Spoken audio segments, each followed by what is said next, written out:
even on Gormley let me come on, invited me on one day.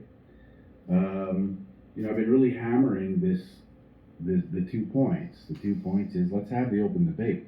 Let's have the open discussion so people can actually see the opposing views and look at the opposing evidence, because it's important. If you're going to dictate to us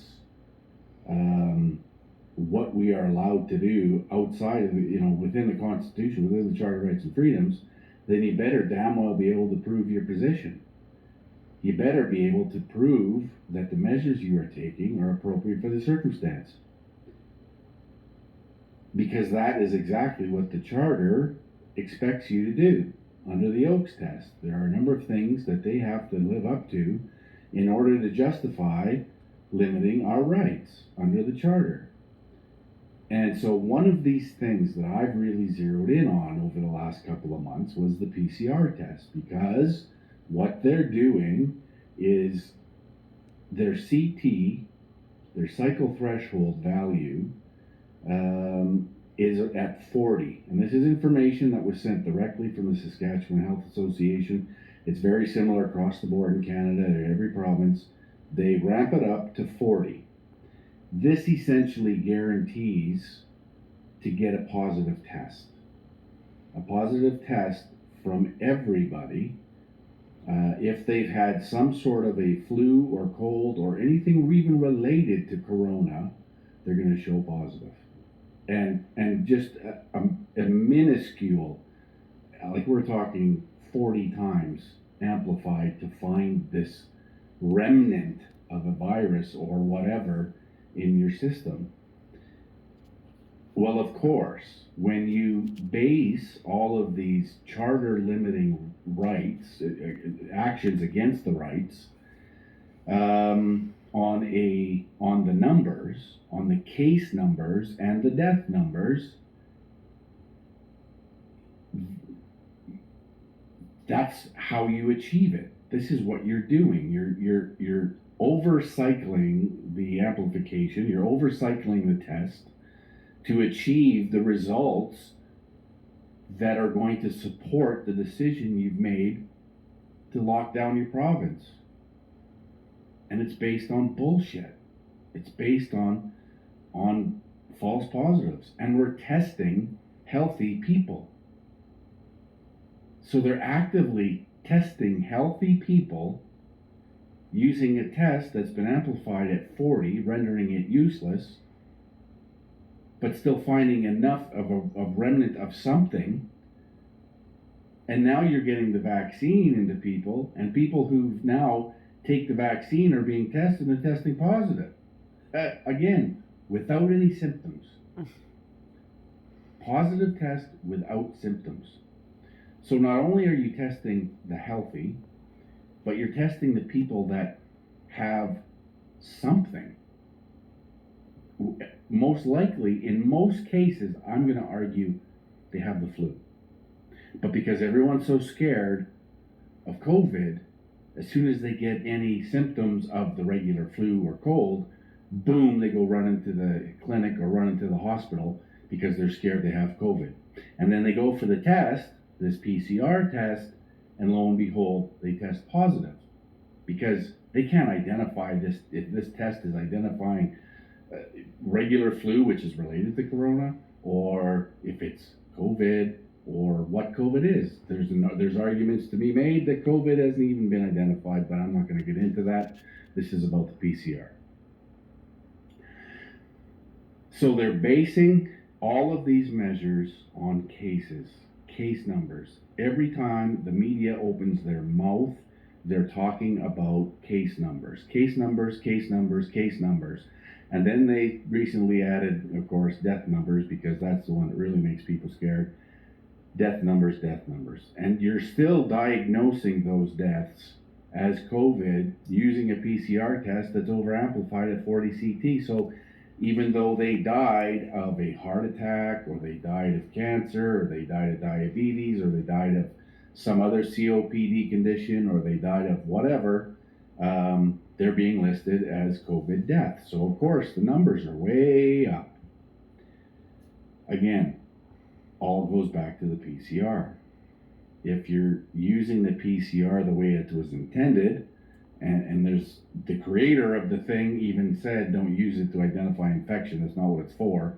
You could find exactly what I just talked about. You could find whatever you want to find if you amplify it enough.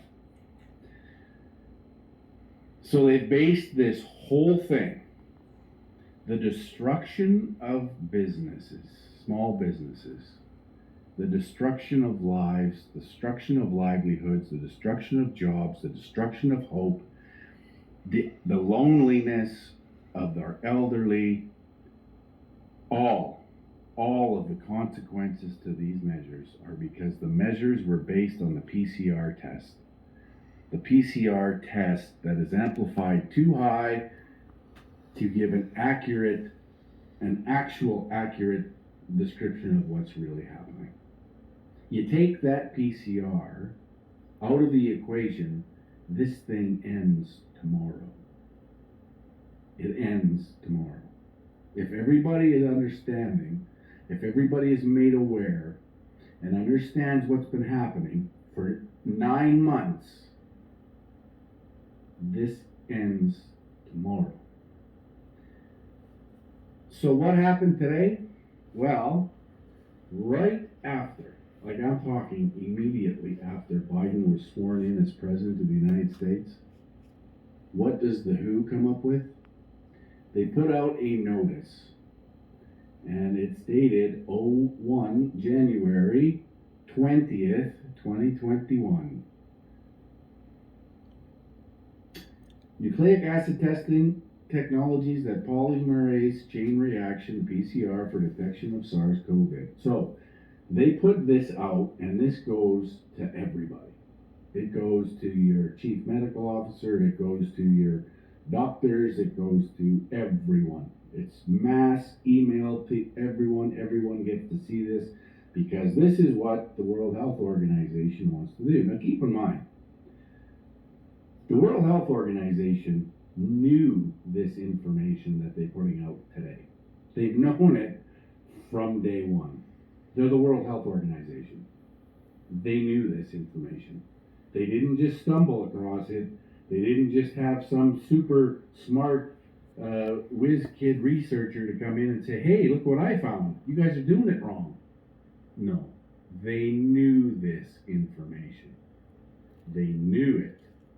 They've known it for as long as this whole thing has been around.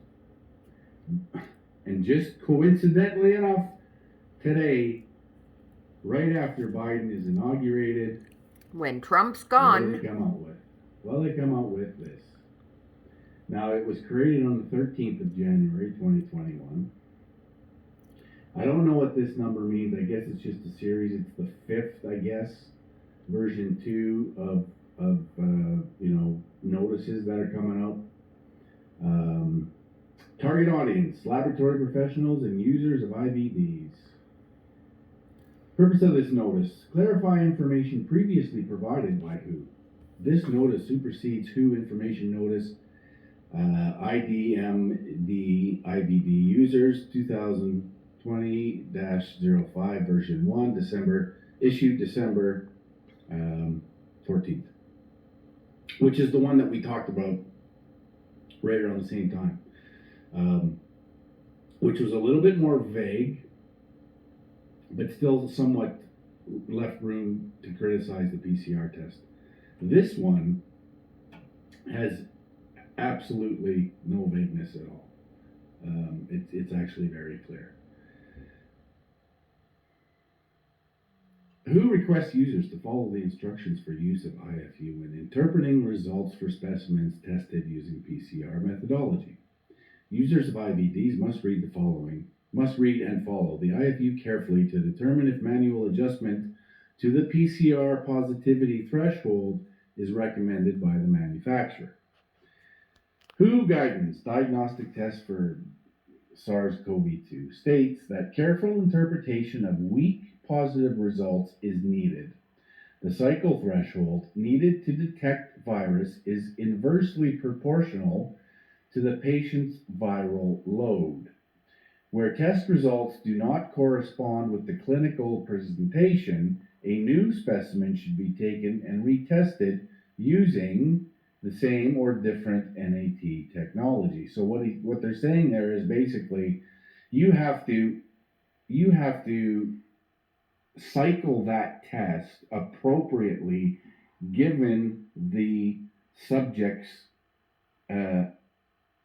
symptoms, right? So what they're presenting, all of the other factors, a number of factors, I'll get into it, they talk about that, that have to come into play. And then you adjust each one of these individually so they can give you an accurate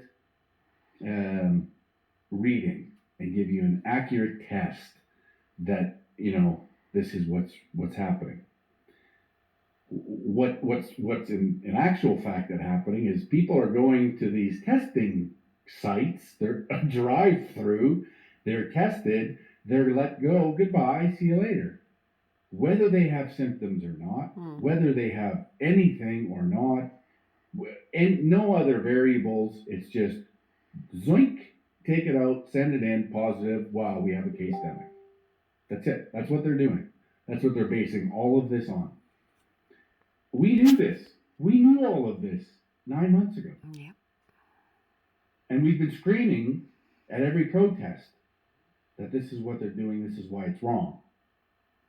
And we've been completely ignored, completely dismissed, shamed, ridiculed, ticketed, fined, and we've all been right. But on January 20th, 2021, immediately after Biden's inauguration, the WHO releases this. The same thing we've all been saying, information they knew. They've known all along.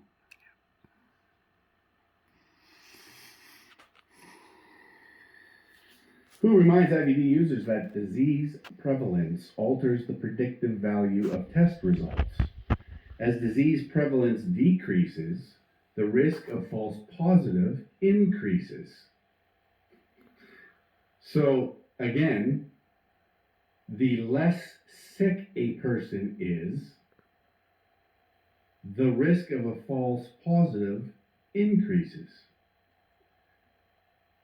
So, the more people that are going to get tested who are healthy, the risk of coming back with a false positive increases. No shit, Sherlock. We've been saying that forever.